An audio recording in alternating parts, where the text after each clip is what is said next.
कबीर गर्व न कीजिए, काल गए कर केश।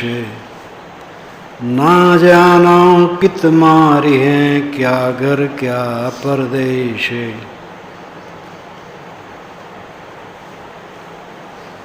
सद्गुरु कबीर कहते हैं कि किसी चीज का गर्व न करो। काल गहे कर केश। अनुप्रास अलंकारों में काल कर केश, काल अपने कर में तुम्हारे केश को पकड़े है। ना जानो कित मारी हैं, क्या घर क्या परदेश। पता नहीं ये काल कहाँ तुम्हें उठा के पटक देगा। घर में हो, परदेश में हो। अच्छे अच्छे संपन्न लोग, पता नहीं कि वो कहाँ शरीर छोड़े। कहा जाता है टॉलस्टॉय जैसा महान चिंतक और निष्काम पुरुष, वह एक साधारण रेलवे स्टेशन के मुसाफिर खाने में मरा हुआ मिला।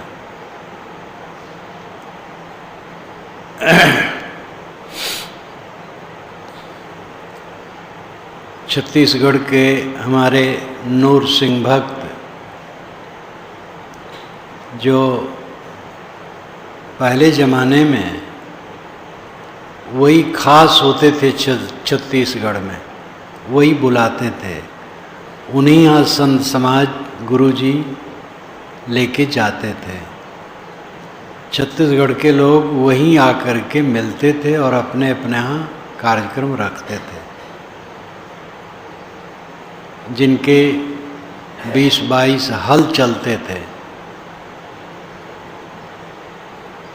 लेकिन वह हरिद्वार गए 86 में और मेला में खो गए, फिर मिले नहीं। इसी प्रकार और भी कई, राई का दाना समुद्र में गिरे, खोज पाएंगे आप? इस संसार सागर में जो कुछ हमारा माना है, राई के दाने से भी कम है। क्या गर्व करते हो? कौन सी चीज आपकी है? 100 वर्ष के पहले की कौन सी चीज आज है? 50 वर्ष के पहले की कौन सी चीज है? क्षण क्षण पानी की बुलबुली की तरह बनता और फूटता। किस चीज का अहंकार है? अपने आप को जोड़ जोड़ करके प्राणी पदार्थ परिस्थितियों में जो हमारी गर्मी है, भयंकर मूर्खता, इस मूर्खता को छोड़ देने वाला शीतल होता। अहंकार और मूर्खता ये दोनों एक बात है। मूर्खता कठोर शब्द है, अहंकार उतना कठोर नहीं। लेकिन इस मूढ़ मन को समझाने के लिए मूर्खता शब्द ही बढ़िया है। हम किसी वस्तु व्यक्ति परिस्थिति में अपने को जोड़ते हैं, व्यवहार के लिए तो कुछ जोड़ना पड़ता है, लेकिन अहम भाव लेकर तो इससे अधिक मूर्खता और कुछ नहीं। किस चीज का अहंकार है? काल गहे कर केश। काल तुम्हारे केश को कर में पकड़े है और पता नहीं कहाँ तुम्हें पटक कर रगड़ दे। फड़फड़ाते रहो और यहाँ से चले जाओ। इसलिए सारा गर्व गुमान छोड़ दो। कबीर गर्व न कीजिए, इस जोवन की आश। टेसु फूला दिवस दस खंखर भया पलास। साहब कहते इस जवानी की गर्मी में और इसको स्थिर रखने की आशा में गर्व न करो। जवानी स्थिर नहीं रह सकती है। पुराने वैद्य और हकीमों ने इसके लिए बहुत प्रयास किया। आजकल के वैज्ञानिक भी बहुत प्रयास करके थक चुके हैं कि जवानी स्थिर रहे। और दवाइयाँ जो होती हैं उसको पढ़ो, उसके विज्ञापन तो लगता है इसको खाओ और सदैव चमकते रहो। ऐसे खाने पीने की चीज़ों की महिमाओं में भी किताबों में जो लिखा रहता है, ये फल खाओ सदैव चमकते रहो, इतने मेवे खाओ सदैव चमकते रहो, सब धोखा देना है समाज को। चाहे जो खाओ चुचुक जाएंगे गाल, मुंह पोपला हो जाएगा पक्षी के खोड़र के समान, सब कुछ जीर्ण शीर्ण हो जाएगा। आचार्य चतुर्सेन ने लिखा है, वह अच्छे विद्वान थे, आर्य समाजी लेखक थे, लेकिन आर्य समाज की संकुचित परिधि से ऊपर थे और बहुत बड़े वैद्य थे। नेपाल नरेश उस समय के आए कलकत्ता में, बहुत सलामियाँ दी गईं तोप की आवाज़ की गड़गड़ाहट में। जिस हाल में उनका स्वागत था पहुँचे, ये भी थे, सब बहुत झुक झुक करके उनको प्रणाम कर रहे थे। इन्होंने लिखा है, मैं ही केवल था जो झुका नहीं था, सहज था। तो उन्होंने कहा, ये कौन है? तो लोग बताए, आपको देखने वाले वैद्य। तब नरम हो गए, क्योंकि वैद्य से तो सबको नरम होना है। उन्होंने लिखा है, वो बेचारा हाँफ रहा था, बूढ़ा, रोगी, व्यथित, पीड़ित। सलामियाँ उसके लिए बहुत दी गई थी, वो भी उसके लिए सुखदायी थोड़े रहे। और वो हाँफ रहा था। कैसा जीवन है ये! जवानी का गर्व न करो, तंदुरुस्ती का गर्व न करो।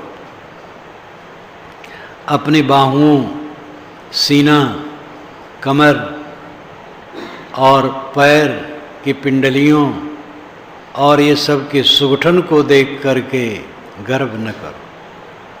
सब ये गल जाने वाली चीज़ है, रात दिन गल रही है। टेसु फूला दिवस दस खंकर भया पलास। टेसु फूला, 10 दिन के लिए फूल।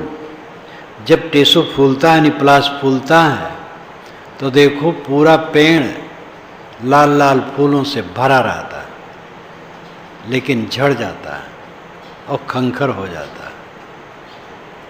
यहाँ की सारी रौनक की दशा यही है, सब कुछ की दशा यही है। जो आज है कल नहीं है।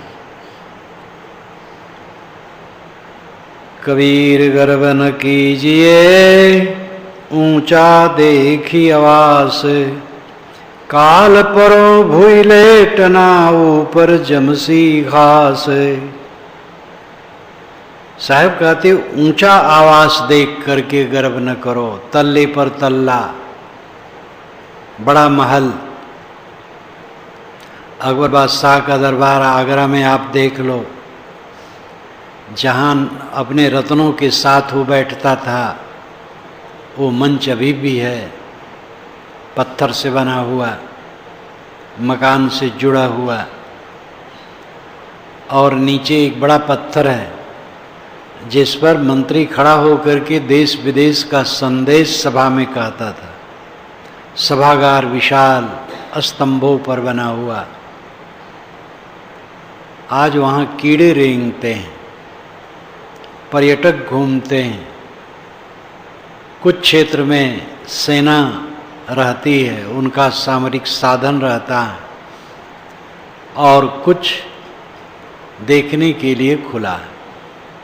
दिल्ली का लाल किला देखो, बियाबां सब केवल देखने की चीज, देख लो। ऊंचा आवास देख करके गर्व न करो, काल परो भूई लेटना, ऊपर जमसी घास।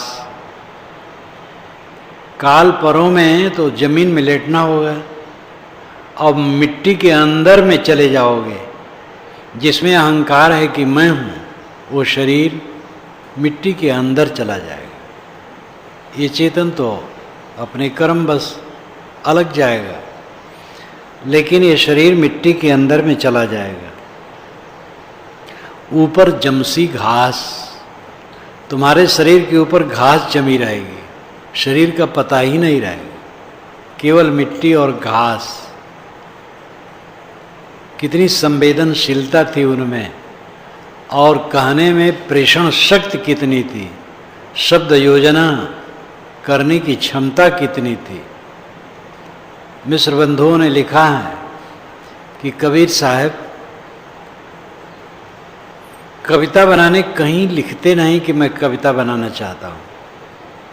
वे अपनी बात केवल कहना चाहते थे, लेकिन उनमें इतना गुण था, इतनी शक्ति थी कि अगर वो कविता बनाने की चेष्टा रखते तो बहुत अच्छा काव्य बना देते।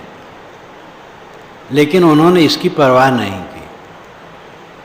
उनको अपनी बात कहनी थी, उपदेश देना था, इसलिए कह दिया।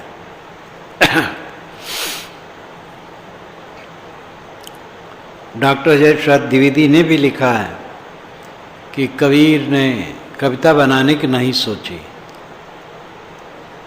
वो तो उनके काव्य गागरी से रस अपने आप कविता के छलके, तो शब्द योजना, आगे पीछे उसे बैठाने की शक्ति और प्रेषण शक्ति, विदग्धात्मक भावना उभारने की शक्ति, और सरल शब्दों में ऐसी ऐसी बात कह देना, बड़ा अद्भुत। काल परों भूई लेटना, ऊपर जमसी घास। काल परों में जमीन में लेट जाओगे, गल करके शरीर मिट्टी में चला जाएगा, और ऊपर ऊपर घास जमी रहेगी। कबीर गर्व न कीजिए, चाम लपेटी हाड़, है बर ऊपर छत्र तट तो भी देवें गाड़े। साहब कहते हैं गर्व न करो। सारे गर्व का आधार शरीर है। शरीर के अहंकार के बाद अन्य अहंकार जुड़ते हैं, और क्या है? हाड़ में चाम लपेटा है थोड़ा सा, यही उसका अस्तित्व है। चाम लपेटी हाड़, हैवर ऊपर छत्र तट तो भी देवें गाड़। है घोड़ा बर श्रेष्ठ, श्रेष्ठ घोड़े पर बैठ करके तुम चलते हो। एक घोड़ा जब खरीदा गया एक मेला में नेपाल के बॉर्डर पर, तो मालिक तो बैठ नहीं सकता था, इतना कलारास घोड़ा था। जो उसका प्रवीण प्रशिक्षक था वो बैठा, और बैठा तो बीच में रुका नहीं घोड़ा। जो मालिक खरीदे थे रियासतदार, उनके दरवाजे पर जब आया तब किसी प्रकार रोका गया। अब वो क्या जानता था किसका दरवाजा है, बीच में रोकने का प्रयास नहीं किया गया। एक ही बार में चला रपटा, काफी दूर पड़ता है, वहीं आकर के तब उनको जबरदस्ती उसको रोका गया तो खड़ा हुआ। उसके दोनों पैर में रस्सियां पीछे पछाड़ी में बंधी रहती थी, खड़ा रहता था। लोग देखने आते थे, देख करके शोभायमान, देखने में शोभायमान लगता था। चना उखाड़ करके धोया जाता था, धो करके तब उसके सामने खाने को रखा जाता था। राजे महाराजे का जो श्रृंगार था हाथी घोड़े का, अब आज गाड़ी का है, और सरल है और तीव्रगामी है।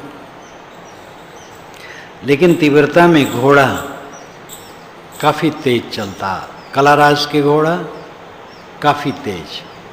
हैबर श्रेष्ठ घोड़े पर सवारी, ऊपर छत्र तट, ऊपर छत्र तुम्हारे लगा है, उसके तट में बैठे हो नीचे, तो भी देवेगाड़ अंत में करेंगे क्या? चाहे सोने के सिंहासन पर बैठो, चाहे कपड़े के, चाहे लकड़ी के, अंत में वो दशा। कबीर गर्भ न कीजिए चामल पेटी हाड़े, एक दिन तेरा छत्र सिर देगा काल उखाड़े। साहब कहते तुम्हारे हाण में चाम लपेटी है, क्या गर्व करते हो? तेरा सिर का छत्र एक दिन काल उखाड़ देगा। तथागत बुद्ध ने धम्मपदम में कहा है कि ये शरद ऋतु की फेंकी गई अनुपयोगी लौकी जैसे उस पर सफेदा जम जाता है, सड़ करके बीभत्स दिखती है, वैसे शरीर की हड्डियां, कौन विवेकवान इसमें मोह करेगा? फोड़ा फुंसियों का घर, उद्वेगों का घर शरीर क्या है? फोड़ा फुंसी, टट्टी पेशाब और उद्वेग, काम क्रोध लोभ मोह के उद्वेग। कौन विवेकवान इसमें प्रेम करेगा? एक दिन तेरा छत्र सिर देगा काल उखाड़। तुम्हारे सिर पर लगा हुआ जो छत्र है, राज छत्र, काल उसको भी उखाड़ देगा। कबीर गर्भ न कीजिए देही देखी सुरंग, बिछुरे पर मेला नहीं ज्यों के चुली भुजंग। साहब कहते गर्व न करो, देह का सुरंग देखकर, अच्छा रंग देखकर, चमकीला रंग देख करके गर्व न करो। बिछुरे पर मेला नहीं, जब ये बिछुड़ जाएगा फिर मिलेगा नहीं। जैसे सांप केंचुली जब छोड़ देता है तो उसमें फिर प्रविष्ट नहीं होता, ऐसे ये देह आजकल में जहाँ छुटी तहाँ देखने लायक नहीं रहेगी। मित्र लोग देखने आते हैं, रस्म अदा करते हैं, कोई छूना नहीं चाहता है मुर्दा को। कबीर नौबत आपनी दिन 10 लेहु बजाए, यह पुरपट्टन यह गली बहुर न देखो आए। और जोरदार, कबीर नौबत आपनी दिन 10 लेहु बजाए। नौबत का अर्थ समय भी होता है। ऐसी नौबत ना आए कि तुम नीचे गिरो, तो नौबत का अर्थ समय भी होता है। लेकिन यहाँ नौबत का अर्थ मांगलिक बाजा है, मंगल के समय बाजा। और रजवाड़ों के यहाँ तो बाजा बजते रहते थे। जब सालपुर के आश्रम में श्री रामविलास साहब कबीर चौरा से बुलाए गए, नागेश्वर बकत सिंह तालुकेदार वहाँ के शिष्य थे श्री रामफल साहब के, तो दरवाजे पर दोनों तरफ मंच बना और मंच पर नौबत बजता रहता था। और रगड़गंज से सालपुर तक जुलूस चला, हाथी घोड़ों से संपन्न रियासतदार शिष्य। उन्होंने एक बार रामफल साहब से कहा कि साहब आपके चरणों में मैं एक गांव समर्पित करना चाहता हूँ। तो उन्होंने कहा तुम्हारे तो बहुत गांव हैं, तुम सुखी हो कि मैं सुखी हूं? कहे साहब आप सुखी हैं। कहे तब हमें दुख देना चाहते हो? रामफल साहब वैरागवान पुरुष थे, वे समझते थे ये सब जंजाल में फंसने से हमारा वैराग ठंडा होगा, तो उन्होंने गांव नहीं लिया। बस इतना करते थे जब जरूरत हो तो 10, 20, 25, 50 आदमी भेज दें नागेश्वर बख्श सिंह आश्रम की सेवा के लिए, जब जितनी आवश्यकता हो। और उस समय की गहमा गहमी ऐसी थी कि सैकड़ों किलोमीटर में कबीर आश्रम सालपुर का बहुत प्रसिद्ध रहा। तो नौबत बजना, राजाओं के यहाँ नौबत रोज बजता था। कबीर नौबत आपनी दिन 10 लेहु बचाए। 10 दिन नौबत नगाड़े बजवा लो। नौबत नगाड़े यहाँ लाक्षणिक हैं। अपना अहंकार गांठ लो, तुम बड़े चौधरी हो, बड़े मालिक हो, बड़े विद्वान हो, बड़े ज्ञानी हो, बड़े लेखक हो, बड़े प्रवक्ता हो। ये 10 दिन की बात है, कुछ नहीं। यह पुरपट्टन यह गली बहुर न देखो हुआ है। यह पुर नगर कॉलोनी पट्टन बाजार और ये गलियां फिर देखने को नहीं मिलेंगी। इसी प्रीतम नगर में लोग मकान बनाए, शरीर छोड़ गए, क्या वे फिर धूमनगंज और सुलेम सराय होते हुए प्रीतम नगर में आएंगे? उस रूप में तो नहीं आएंगे। जीव अविनाशी है, कर्म फल भोग देह धर करके फिर आए, वो बात अलग है। लेकिन वो अहंता ममता की बात तो नहीं रहेगी। यहाँ मेरा है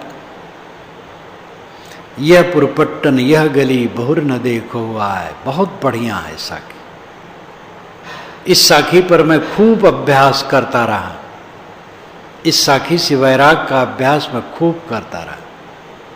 यह पुर, यह पट्टन, यह गली फिर देखने को मिलने वाली नहीं है। सावधान हो जाओ, कहीं मोह न करो।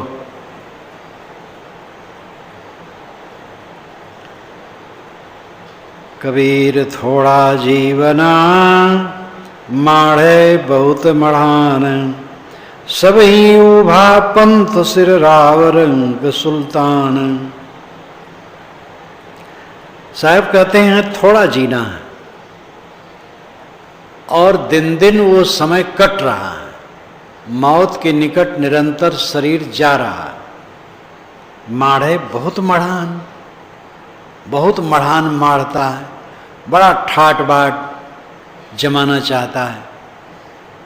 सबही उभा पंथ सिर, उभा थवानु गुजराती लोग कहते हैं, उठ खड़े हो, उभा उठना। सबही उभा पंथ सिर, सबके सिर के ऊपर पंथ है। उभा नाम ऊपर, पंथ नाम रास्ता। सबके सिर के ऊपर रास्ता है मौत का रास्ता। मौत का रास्ता सबके ऊपर है। राव रंक सुल्तान, राजा, गरीब और सुल्तान। प्रकृति के नियमों से कोई बचता नहीं है। छोटे छोटे कीड़े मरते हैं, हाथी मरते हैं, घोड़े मरते हैं, कीर्तमान मरते हैं, सामान्य लोग मरते हैं, राजा रट्ठी मरते हैं, साधु महात्मा मरते हैं। प्रकृति के विधान से कोई बचने वाला नहीं। इन सब बातों को समझो। अहंकार की गर्मी, जो मूर्खता, उसको छोड़ो। महामूर्ख बने हम भटक रहे हैं और जल रहे। हमारी मूर्खता मिट जाए, जलन मिट जाए, या आपा को डारी दे दया करे सबको। अहंकार को डाल दो, सब दया करेंगे। कबीर थोड़ा जीवना माढ़े बहुत मढ़ान, सब ही उभा पंथ सिर राव रंक सुल्तान। कबीर धूल सकेली के पुरी जो बांधिए है, दिवस चार का पेखना अंत खे की खे है। साहब कहते हैं तूने थोड़ी सी धूल बटोर करके ये शरीर की पुड़िया बना ली है, ये 4 दिन का देखने भर का है। अंत खे की खे, खेना मिट्टी धूल, अंत में ये धूल ही है। कबीर मंदिर लाख का जड़िया हीरा लाल, दिवस चारिका पेखना बिनस जाएगा काल। साहब कहते हैं लाख का मंदिर है और उसमें लाल हीरे इत्यादि जड़े हैं। 1 लाख का मंदिर हो, पूरा मकान लाख से बना हो और बीच बीच में हीरे मोती रत्न इत्यादि जड़े हो, आग लगेगी सब पिघल जाएगा। और लाल मोती रत्न इत्यादि सब गिर जाएंगे। ये शरीर लाख का मंदिर है, गल जाने वाला है, लेकिन इसमें जड़िया हीरा लाल, हीरा लाल जड़े, हीरे लाल मोती रत्न जड़े, ज्ञान विवेक का ये स्थान है। एक तरफ ये गंदा है, एक तरफ पवित्र ज्ञान की धारा इसमें है, पवित्र आत्मा निवास करता है। एक तरफ कामादिक उद्वेगों की जगह है, एक तरफ विवेक वैराग्य साधने का स्थान है, एक तरफ इसमें बंधन बनने की जगह है और एक तरफ मोक्ष संपादित होने की जगह है। काल और दयाल दोनों की पटरियां सटी साथ साथ, पॉइंट थोड़ा बदलेगा गाड़ी का तो काल से दयाल के तरफ, दयाल से काल के तरफ चला जाएगा। सतत जागरूक, कहीं असावधान न हो, निरंतर के व्यवहार में शांत रहने के लिए यही उपाय है कि जो अपने से गलत हो जाए विनम्र हो जाओ, दूसरे से गलत हो जाए क्षमा कर दो, मन शीतल रहेगा। दूसरे से गलत हो गया कहने सुनने में, नहीं भी गलत हुआ, आपको भ्रम हो गया, उसको आप क्षमा कर दो, उतार दो चित्त से। आपसे गलत हो गया है, अहंकार छोड़ दो, समझ लो गलत है, सही नहीं, ऐसा नहीं करना चाहिए, बस शीतल हो जाओ, लिए न रहो, गलती को सही न मानो, और गलती हो गई तो उसको लेकर के दुखी न रहो, हो गई चित्त से उतार दो, खत्म करो, कुछ सोचने की जरूरत नहीं, मन निर्मल रखो। रात दिन के व्यवहार में कुछ कूड़ा कचरा आ जाता है, उसको बुहारने की जरूरत पड़ती है। विवेक के झाड़ू से हरदम चित्त को बुहारते रहो, क्षमा करो, क्षमा मांग लो, क्षमा मांगने की जरूरत नहीं, क्षण क्षण मन में विनम्र हो जाओ, क्षमा मांग लिए, और दूसरे को ये कहने की जरूरत नहीं मैंने आपको क्षमा किया, उसको सही मान लो, उसे गलत निकल गया या भ्रम हो गया हमें कि गलत कहाँ है। दोनों स्थिति में अपने चित्त से उतार दो, कुछ नहीं हो जाता है, इसमें क्या धरा है। मन साफ रखो तो साधना बढ़िया बनेगी, शीतल चित्त रहेगा। अरे कूड़ा कबाड़ में जो कहा सुना, बर्ताव में थोड़ा ऊंच नीच हुआ, उसको लेकर के बैठे रहोगे तो चित्त कूड़ा कबाड़ बना रहेगा और रतन का समय व्यर्थ चला जाएगा।